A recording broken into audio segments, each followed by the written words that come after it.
ಆಯ್ತಾ. ಮೈಸೂರಿನಲ್ಲಿ ಅರಮನೆ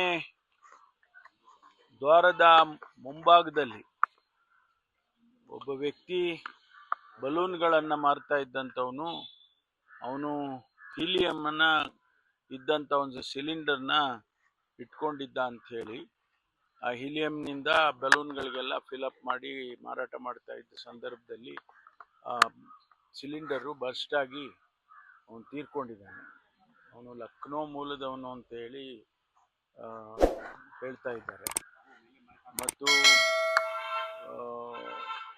ಇದು ಯಾವ ರೀತಿ ಆಗಿದೆ ಅನ್ನೋದನ್ನ ಬಗ್ಗೆ ಇನ್ವೆಸ್ಟಿಗೇಟ್ ಮಾಡಿ ರಿಪೋರ್ಟನ್ನು ಕೊಡಬೇಕು ಅಂತ ಹೇಳಿ ನಾನು ಹೇಳಿದ್ದೇನೆ.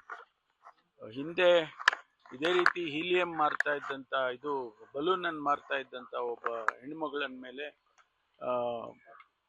ಅತ್ಯಾಚಾರ ಆಗಿತ್ತು ಅಂತಕ್ಕಂಥದ್ದು ಕೂಡ ನಮಗೆ ಜ್ಞಾಪಕಕ್ಕೆ ಬರುತ್ತೆ. ಹಾಗಾಗಿ ಆ ಭಾಗದಲ್ಲಿ ಈ ರೀತಿ ಮಾರಾಟ ಮಾಡ್ತಕ್ಕಂಥವ್ರು, ಸಣ್ಣ ಪುಟ್ಟ ವಸ್ತುಗಳನ್ನು ಮಾರಾಟ ಮಾಡೋರಿಗೆ ಯಾವುದೇ ರೆಗ್ಯುಲೇಷನ್ನು ಕೂಡ ಇಲ್ಲದೇ ಇರೋ ರೀತಿಯಲ್ಲಿ ಕಾಣಿಸ್ತಾ ಇದೆ. ಅದಕ್ಕೆ ನಾನು ನಮ್ಮ ಇಲಾಖೆಯವರಿಗೆ ಸೂಚನೆ ಕೊಟ್ಟಿದ್ದೇನೆ. ಈ ರೀತಿ ಅಲ್ಲಿ ಏನು ಟೂರಿಸ್ಟ್ಗಳು ಬರ್ತಾರೆ ಅಂಥ ಸಂದರ್ಭದಲ್ಲಿ ಹೇಗೆ ರೆಗ್ಯುಲೇಟ್ ಮಾಡಬೇಕು ಅನ್ನೋದ್ರ ಬಗ್ಗೆ ಇನ್ನೂ ಹೆಚ್ಚಿನ ರೀತಿಯಲ್ಲಿ ಕ್ರಮ ತಗೋಬೇಕು.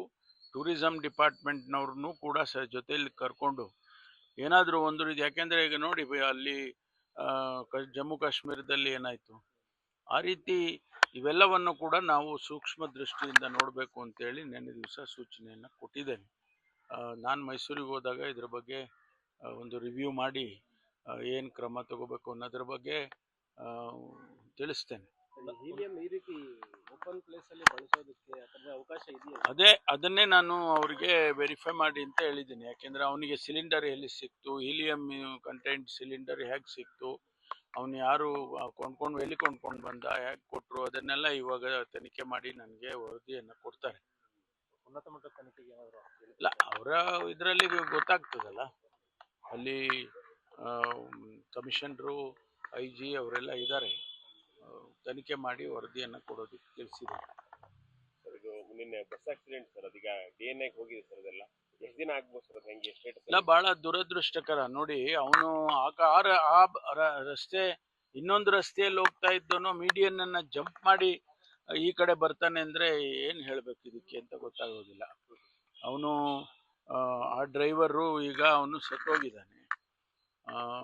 ಅವನು ಯಾವ ಕಂಡೀಷನಲ್ಲಿದ್ದ, ನಿದ್ದೆಯಲ್ಲಿ ಇದು 2:30-3 ಗಂಟೆ ಸಂದರ್ಭದಲ್ಲಿ ಆಗಿರುವಂಥದ್ದು. ನಿದ್ದೆನಲ್ಲಿ ಅವನು ಈ ಕಡೆ ಜಂಪ್ ಮಾಡಿಬಿಟ್ಟಿದ್ದಾನೆ. ಜಂಪ್ ಮಾಡಿ ಡಿವೈಡರ್ನ ಈ ಕಡೆ ಬಂದು ಬಸ್ಸಿಗೆ ಹೊಡೆದಿದ್ದಾನೆ. ಭಾಳ ದುರದೃಷ್ಟಕರ.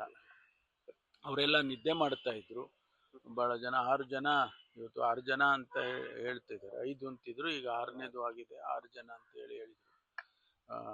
ಮತ್ತು ಭಾಳ ಜನ ಅವ್ರಿಗೆಲ್ಲ ಗಾಯಗಳಾಗಿದ್ದಾವೆ. ಅವ್ರಿಗೆಲ್ಲ ಆಸ್ಪತ್ರೆಗಳಿಗೆ ಸೇರಿಸಿ ಟ್ರೀಟ್ಮೆಂಟ್ ಎಲ್ಲ, ಕೆಲವರು ಗಂಭೀರವಾಗಿ ಆಗಿರ್ತಕ್ಕಂಥ ಸುಟ್ಟು ಗಾಯಗಳು, ಅದರಿಂದ ಗಂಭೀರವಾಗಿರುವಂಥದ್ದು ಟ್ರೀಟ್ಮೆಂಟ್ ಕೊಡ್ತಾ ಇದ್ದಾರೆ.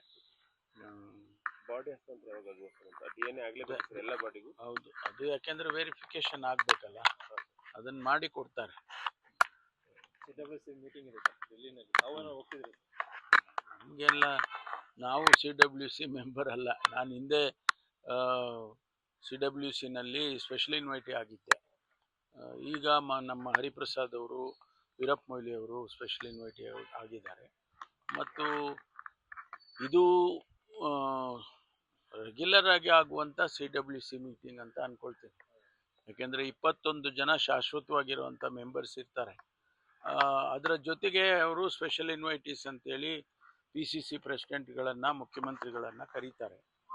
ಕೆಲವು ಸಂದರ್ಭದಲ್ಲಿ ಎಕ್ಸ್ಟೆಂಡೆಡ್ CWC ಆಗುತ್ತೆ, ಆಗ ಎಲ್ಲರನ್ನೂ ಕರೀತಾರೆ. ಸ್ಪೆಷಲ್ ಇನ್ವೈಟೀಸ್ನ, ಆಮೇಲೆ ಸಬ್ಜೆಕ್ಟ್ ಮ್ಯಾಟ್ರ್ ಸ್ಪೆಷಲಿಸ್ಟ್ ಅಂತ ಅವ್ರನ್ನ ಕರೀತಾರೆ. ಈಗ ಎಕ್ಸ್ಟರ್ನಲ್ ಅಫೇರ್ಸ್ ಮೇಲೆ ಚರ್ಚೆ ಆಗಬೇಕು ಅಥವಾ ಎಕನಾಮಿಕ್ ಪಾಲಿಸಿ ಮೇಲೆ ಚರ್ಚೆ ಆಗಬೇಕು ಅಂತ ಸಂದರ್ಭದಲ್ಲಿ ಆ ಎಕ್ಸ್ಪರ್ಟ್ಸನ್ನು ಕೂಡ ಇನ್ವೈಟ್ ಮಾಡೋ ಸಾಧ್ಯತೆಗಳು ಇರ್ತವೆ. ಆದರೆ ನಾಳೆ ನಡೀತಕ್ಕಂಥ CWCನಲ್ಲಿ ಅಜೆಂಡಾ ಏನಿದೆ ಅಂತ ನಮ್ಗೆ ಯಾರಿಗೂ ಗೊತ್ತಿಲ್ಲ. ಮಾನ್ಯ ಮುಖ್ಯಮಂತ್ರಿಗಳನ್ನು ಕೂಡ ಅವರು ಆಹ್ವಾನ ಮಾಡಿದ್ದಾರೆ ಅಂತ ಕೇಳಿದೆ ನಾನು. 3 ಜನ ಮುಖ್ಯಮಂತ್ರಿಗಳನ್ನು ಆಹ್ವಾನ ಮಾಡಿದ್ದಾರಂತೆ. ಅದು ಏನು ಚರ್ಚೆಗಳು ಆಗ್ತವೆ ಅಂತ ನಮಗೇನು ಗೊತ್ತಿಲ್ಲ. ಕರ್ನಾಟಕದ ಬೆಳವಣಿಗೆಗಳು ಲೇಟೆಸ್ಟ್ ಹಾಗೂ ಇಂಟ್ರೆಸ್ಟಿಂಗ್ ಸುದ್ದಿಗಳಿಗಾಗಿ ಬಾಸ್ ಟಿವಿ ಕನ್ನಡ ಚಾನೆಲ್ನ ಸಬ್ಸ್ಕ್ರೈಬ್ ಮಾಡಿ. ಹಾಗೆಯೇ ಬೆಲ್ ಐಕಾನ್ ಪ್ರೆಸ್ ಮಾಡಿ. ಇದರ ಜೊತೆಗೆ ಫೇಸ್ಬುಕ್, ಇನ್ಸ್ಟಾಗ್ರಾಮ್, ಎಕ್ಸ್ನಲ್ಲೂ ಮಿಸ್ ಮಾಡದೆ ಫಾಲೋ ಮಾಡಿ.